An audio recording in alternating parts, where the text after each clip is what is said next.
नमस्कार, मैं एएन झा एक बार फिर आपके सामने प्रस्तुत हूँ एक राजनीतिक विषय को लेकर। लेकिन आज हम एक राजनेता के बारे में बात करेंगे जिसकी चर्चा पूरे देश में है। हम बात कर रहे हैं देवेंद्र फडणवीस के बारे में बात कर रहे हैं, जो महाराष्ट्र के नए चीफ मिनिस्टर बने गए हैं। फडणवीस का जो राजनीतिक जीवन जो रहा उतार चढ़ाव रहा है, लेकिन इनकी जो शुरुआत हुई, राजनीतिक शुरुआत हुई इनका आरएसएस राष्ट्रीय स्वयंसेवक संघ और जनसंघ के नज़दीक से एक ही ये अखिल भारतीय विद्यार्थी परिषद में से कॉरपोरेटर हुए और कॉरपोरेटर से ये एमएलए हुए, फिर चीफ मिनिस्टर तक इनका सफ़र रहा। ये 21 वर्ष के उम्र में कॉरपोरेटर बन गए थे। This was the youngest corporator of Nagpur corporation के यंगेस्ट कॉरपोरेटर थे। उसके बाद 27 साल में ये नागपुर कॉरपोरेशन में मेयर भी बन गए। 2013 में ये भारतीय जनता पार्टी के महाराष्ट्र के भारतीय जनता पार्टी के इकाई के अध्यक्ष हुए। 2014 विधानसभा इलेक्शन में जो इनके ही अगुवाई में कह सकते हैं बीजेपी ने चुनाव लड़ी थी और इसमें बीजेपी सबसे लार्जेस्ट पार्टी वर्कर आई। इसके बाद बीजेपी और शिवसेना के गठबंधन से दोनों अलग अलग इस बार चुनाव विधानसभा लड़े थे, दोनों ये सत्ता में आए। 2014 से 19 तक पाँच साल तक ये मुख्यमंत्री रहे। ये जो महाराष्ट्र के इतिहास में ये दूसरे सीएम थे जिन्होंने पूरा 5 ईयर टर्म कंप्लीट किया था। इससे पहले जो 62-67 में जो बसंत पटनायक जो थे, तो उन्होंने पूरा टर्म अपना कंप्लीट किया था। अब 2005 साल का टर्म पूरा करने के बाद 2019 में फिर भारतीय जनता पार्टी और शिवसेना, जो उस समय के जो शिवसेना थे, उनके गठन में चुनाव हुआ और ये जो ग्रुप जो है बीजेपी फिर भी लार्जेस्ट पार्टी मर्ज करके आई। लेकिन मैंडेट होने के बाद भी बीजेपी शिवसेना में जो चीफ मिनिस्टर के पोस्ट पर या राजनीतिक जो रस्साकसी हुई उसके कारण ये गठबंधन जो बीजेपी शिवसेना गठबंधन उद्धव ठाकरे लिए टूट गया था।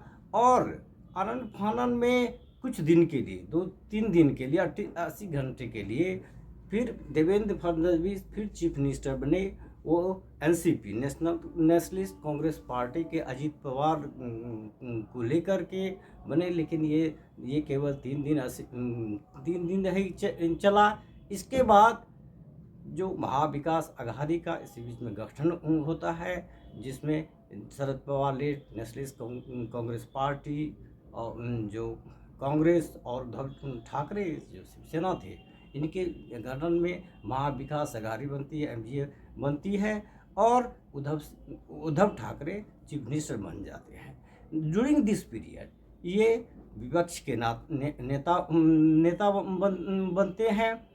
फिर 2022 में शिवसेना का एक घर ही Eknath Shinde led government BJP के साथ आ जाती है और एकनाथ शिंदे और गवर्नमेंट बनाती है। इस समय जो महायुति की गवर्नमेंट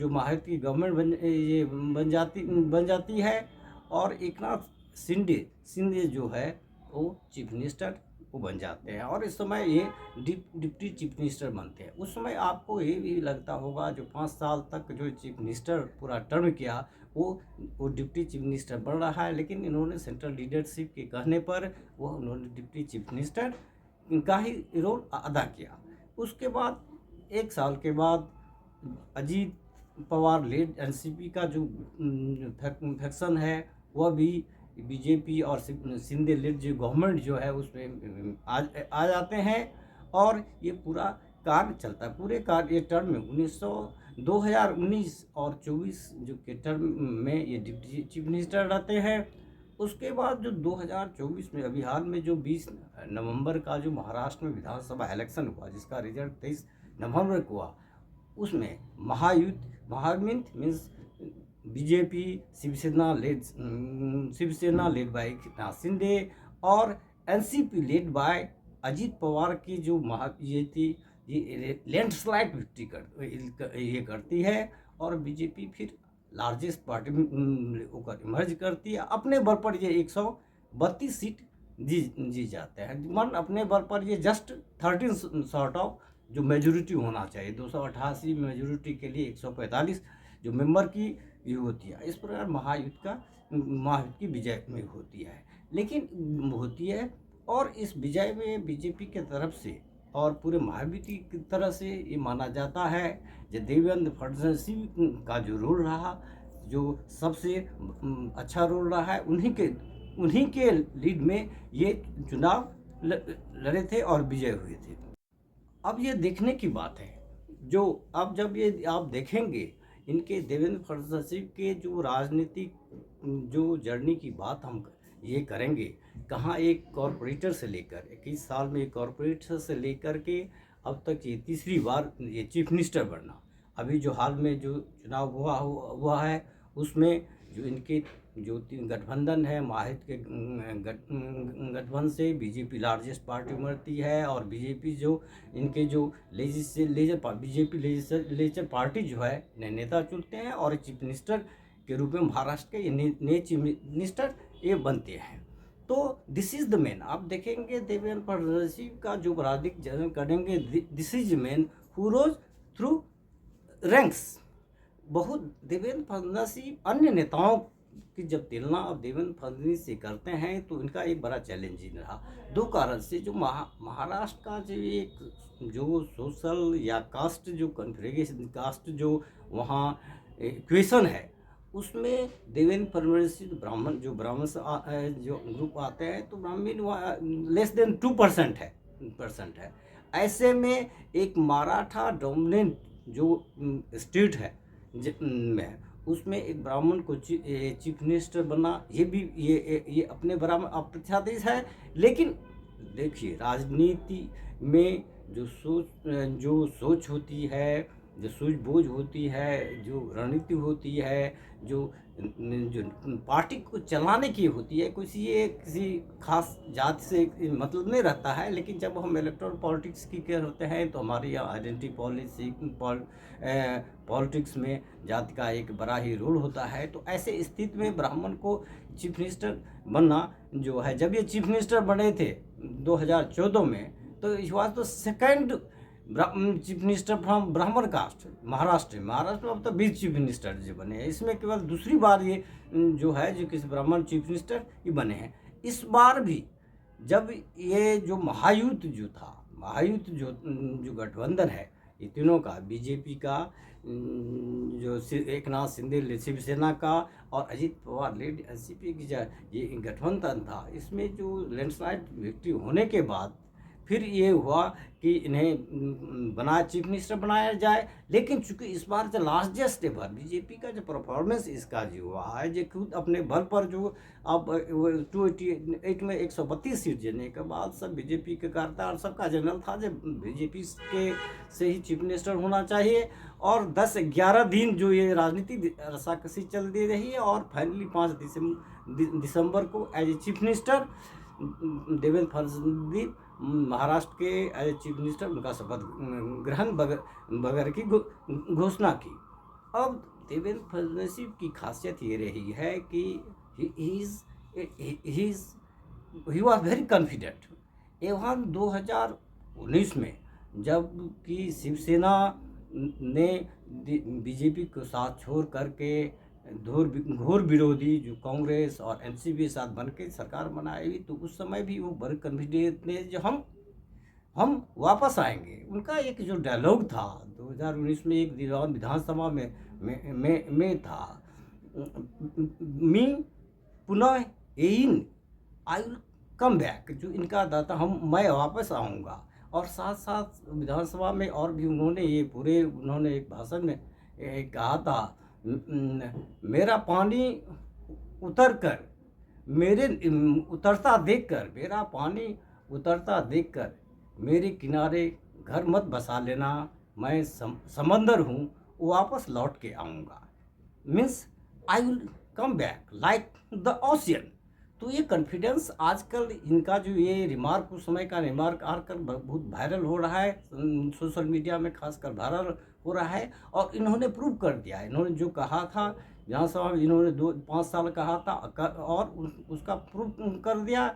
और बीजेपी लेड जो महायुद्ध जो गवर्नमेंट जो लैंडस्लाइड विक्ट्री होने के बाद फिर से चीफ मिनिस्टर ये बने, तीसरी बार महाराष्ट्र के चीफ मिनिस्टर ये बने, ये एक तरह से अप्रत्याशित है। अब 54 साल के जो फडनसीब की जो आप पूरी राजनीति इनकी जो जर्नी है उसकी जो चर्चा करेंगे तो आपको एक लगेगा एक ऐसे राजनेता के रूप में उभरे गए हैं जो सुलझे हुए राजनेता है। उनके जो अकुमेन एडमिनिस्ट्रेटिव स्किल जो है और पॉपुलैरिटी अमॉन्ग द मासेस जो है, डिस्पाइट द फैक्ट जो एक बड़े एक माइनॉरिटी जो ब्राह्मण जो आज कास्ट वाइज कहिएगा, जस्ट कहने अभी हमने बात की जो लेस देन 2% है, ऐसी स्थिति में और मराठा के डोमिनेंस में और इस बीच में जो मराठा रिजर्वेशन की जो बात हुई उससे भी जो बहुत प्रोस्ट है, इस सब को देखते हुए ये विक्टोरिया इमर्ज किए, ये सबसे फ्रंट लीडर हो गए। और आज ये कहना नहीं होगा जो महाराष्ट्र के सबसे टॉलेस्ट लीडर हो गए। हम जब महाराष्ट्र के लीडर की बात करते हैं तो यहाँ जो शरद पवार एनसीपी के शरद पवार हैं, शरद पवार ऑक्टोजेनरेशन शरद पवार का एक मराठा स्ट्रॉन्गमैन कहा जाता है। और आप जब गौर करेंगे तो शरद पवार भरसे देवेंद्र फडणवीस के बीच जो कहते हैं जो वन अपमेनशिप रहा है।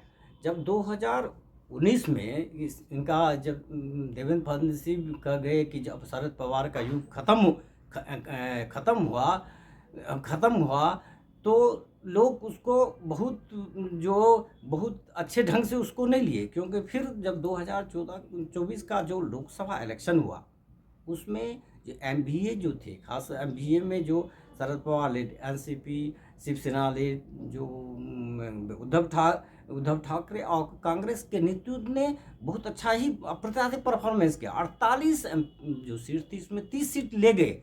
लेकिन उसके 6 महीने के बाद तुरंत ये जो नवंबर में जो विधानसभा इलेक्शन होता है तो सारा का सारा जो ये कैलकुलेशन चेंज हो जाता है। शिवसेना एकनाथ लेड शिवसेना 57 सीट जीतती है, NCP led bye Ajit Pawar 41 seat जीतती है। और ये खुद जो बीजेपी अपना सबसे बेस्ट परफॉर्मेंस करके 132 सीट होती है, ये पासा ही पलट जाता है। और जो शरद पवार उस समय सबसे ज़्यादा स्ट्राइक लेट करके 10 एमपी कैंडिडेट खड़ा किए थे, 8 सीट जीतते हैं, उनकी संख्या 10 तक सीमित हो जाती है। तो इस तरह अभी की जो हम दौर करेंगे दोनों जो देवेंद्र फडणवीस बड़े शरद पवार के बीच में करेंगे तो अभी इस समय शरद पवार उनका जो पार्टी हासिम हो गया। अब उनके पास चैलेंज है स्टेट लेवल पर कि कैसे एनसीपी को बचाया जाए। लेकिन जहाँ तक देवेंद्र फडणवीस की बात है वो फिर चीफ मिनिस्टर महाराष्ट्र के चीफ मिनिस्टर के। देखिए महाराष्ट्र जो स्टेट है वो इंडिया का सबसे रिचेस्ट स्टेट है और एक जनरल परसेप्शन है जो इंडिया में जो प्राइम मिनिस्टर के बाद जो सबसे इम्पोर्टेंट माना जाता है पोस्ट माना जाए thanks to financial help of Maharashtra, तो महाराष्ट्र सीट बनाया जाता है। तो बीजेपी लेड जो अलायंस है ये बीजेपी को जो महाराष्ट्र भी इनके खाते में आ जाना अभी भी ऑलमोस्ट जो उद्धव सेना लेड गवर्नमेंट के जो कपल ऑफ ईयर्स की रूल की बात करेंगे तो ऑलमोस्ट तो बीजेपी रनिंग द महाराष्ट्र। लेकिन जिस हिसाब से ये इलेक्शन जीत कर आए फिर देवेंद्र फडणवीस से फिर चीफ मिनिस्टर बनाए, ये अपने आप में एक अभूतपूर्व रहा है। अब हम एक बार यदि हम ये जो राजनेता की बात में कर रहे देवेंद्र फडणवीस की जब बात कर रहे हैं, इनकी जो पूरा हम जो राजनीतिक और इनका जो पब्लिक के साथ जो डीलिंग जो कनेक्ट उसकी बात में करेंगे तो आप में इनके वो सारे फीचर आएंगे जो एक अच्छे लीडर्स की जो भी कैपेबिलिटी रही है। ये चाहे ये इलेक्टोरल पॉलिटिक्स की ही बात ही नहीं है, महाराष्ट्र जैसे, जो कि आप विधानसभा इलेक्शन में हम कर रहते थे, बड़ा कॉम्प्लेक्स सिचुएशन था, एक कॉम्प्लिकेटेड सिचुएशन था। 4 पार्टी 6 पार्टी होती थी, दोनों शिवसेना और नेशनलिस्ट कांग्रेस पार्टी स्प्लिट हो गई थी। ऐसे स्थिति में अपने महायुद्ध को, जरूरी महायुद्ध को लीड करके लेना और एक अप्रत्याशित जो विक्ट्री गेन करना महाराष्ट्र में, ये अपने आप बहुत ही राजनीतिक सूझबूझ और एक तरह से अनप्रेसिडेंटेड है। और ऑफ कोर्स और बहुत सारे जीतने के लिए बहुत सारे फैक्टर होते हैं, लेकिन बीजेपी भी मानती है, महायुद्ध मानती है, ये देवेंद्र फडणवीस की जो सूझबूझ, उनकी जो अपने जो स्किल्स रही है, जो उनकी जो अपना पॉपुलैरिटी पूरे प्रदेश में जो पॉपुलैरिटी रही है, उसका ही रिजल्ट है।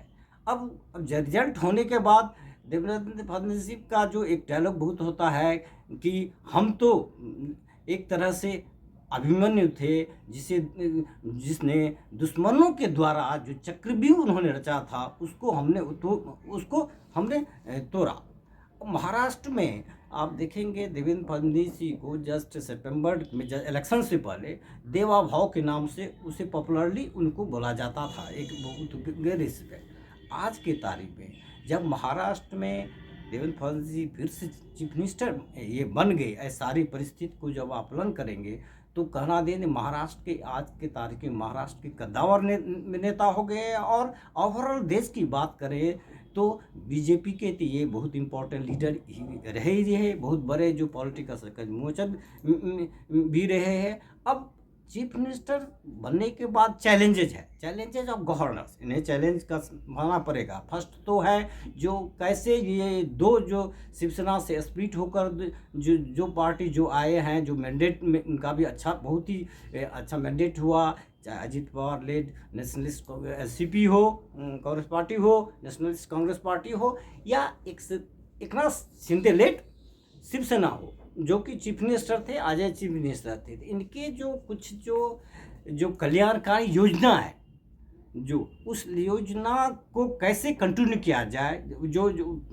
उनमें जो फिजिकल चैलेंजेज उसमें आएंगे, और बिना revenue loss, short term gain के साथ साथ लॉन्ग टर्म में जो इसके रेवेन्यू लॉस महाराष्ट्र में लेविनेस ने हो, एक अच्छा एडमिनिस्ट्रेशन हो। और हाँ, तो अब ये हम अभी जो चर्चा कर रहे थे, एक ऐसे नेता की चर्चा कर रहे थे जो बहुत कठिन परिस्थिति में, बड़े उतार चढ़ाव से पहले उनका विन होता है, फिर लॉस होता है, फिर एक रिगेन करते हैं पॉपुलैरिटी की। ये खासियत रही है देवेंद्र फडणवीस की। और महाराष्ट्र जैसे स्टेट में अब जबकि फिर से तीसरी बार चीफ मिनिस्टर बने हैं, उनके जो चैलेंजेज है एडमिनिस्ट्रेशन लेवल पर चैलेंज है, अपने जो कॉन्स्टिट्यूशन है महायुद्ध को इसको साथ साथ ले जाने के चैलेंज है, मराठा वाला भी जो आरक्षण की इशू हो सकता है, सोशल जो इक्वेशन के हिसाब से, जो because he belongs to the Brahmin community, जिसका एक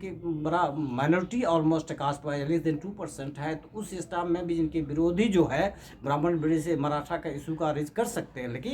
लेकिन जिस तरह से इनकी राजनीतिक जर्नी रही है, ये जो 64 साल का जो महाराष्ट्र का हिस्सा है, महाराष्ट्र फाउंडेड इन 1960, इस इतिहास में हम देखेंगे तो यहाँ एक से एक दिग्गज नेता हुए, लेकिन आज के तारीख में देवेंद्र फडणवीस महाराष्ट्र के सबसे प्रभावशाली नेता के रूप में इमर्ज किए गए हैं। और उम्मीद है कि जो महाराष्ट्र के सर्वांगीण विकास में अब महायुद्ध इनके द्वारा लीड की ये महायुद्ध, ये महाराष्ट्र को और आगे बढ़ाएंगे, और अपना जो इनका राजनीतिक सूझबूझ, राजनीतिक पॉलिटिकल स्किल और जो एडमिनिस्ट्रेटिव अक्यूमेंट जो भी रहा है, उसके बदौलत महाराष्ट्र को बहुत आगे जाएंगे। और महाराष्ट्र के साथ साथ अब महाराष्ट्र में जो महाराष्ट्र की कैपिटल जो मुंबई है, it is the financial capital of India. तो महाराष्ट्र का जो डेवलपमेंट, देश के डेवलपमेंट के लिए बहुत ज़रूरी है।